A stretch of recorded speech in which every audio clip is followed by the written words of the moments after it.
આતંકી ડોક્ટર સૈયદ અહેમદ અમદાવાદના લાલ દરવાજા નજીક હોટલમાંથી ગાડીમાં હથિયાર મૂકતો સીસીટીવીમાં થયો કેદ। ગુજરાત એન્ટી ટેરરિસ્ટ સ્ક્વોડ દ્વારા ઝડપી પાડવામાં આવેલા 3 આતંકવાદીઓના મામલે દિવસે ને દિવસે ચોંકાવનારા ખુલાસા થઈ રહ્યા છે। આ 3 આતંકીઓ પૈકીના એક આરોપી ડોક્ટર સૈયદ અહેમદ હથિયારોથી ભરેલો થેલો ગાડીમાં મૂકતો હોવાનો સીસીટીવી ફૂટેજ સામે આવ્યો છે। આ તબીબે અમદાવાદના લાલ દરવાજા વિસ્તાર નજીકની એક હોટલમાંથી બહાર નીકળી ને વાહનમાં બેસતી વખતે હથિયારોની બેગ મૂકી હોવાનું દ્રશ્ય સીસીટીવી કેમેરામાં કેદ થયું છે। ડોક્ટર સૈયદ અહેમદની આ પ્રવૃત્તિઓથી તેનું ષડયંત્ર વધુ સ્પષ્ટ થયું છે। ચીનમાં તબીબી અભ્યાસ કરી ચૂકેલા ડોક્ટર સૈયદ અહેમદ મૂળ હૈદરાબાદનો રહેવાસી છે। તેની ધરપકડ બાદ એ પણ સામે આવ્યું હતું કે તે ખતરનાક ઝેર બનાવવાનું ષડયંત્ર રચી રહ્યો હતો।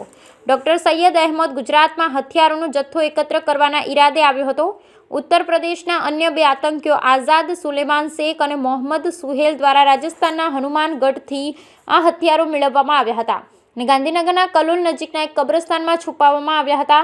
ડોક્ટર અહેમદ સૈયદ આ કબ્રસ્તાનમાંથી હથિયાર કલેક્ટ કરી અને પરત હૈદરાબાદ જાય તે પહેલાં જ ગુજરાત એટીએસે તેને ઝડપી પાડ્યો હતો। ત્રણેય આતંકીઓ પાસેથી પોલીસે 3 વિદેશી બનાવટની પિસ્તોલ, 30 જીવતા કારતૂસ અને 4 લીટર કેસ્ટલ ઓઇલનો જથ્થો કબજે કર્યો છે। આ સમગ્ર મામલે ગુજરાત એટીએસ દ્વારા વધુ ઊંડાણપૂર્વક તપાસ હાથ ધરવામાં આવી છે, જેનાથી આ 3 આતંકવાદીઓના ઈરાદો અને તેમનું નેટવર્ક સામે આવી શકે।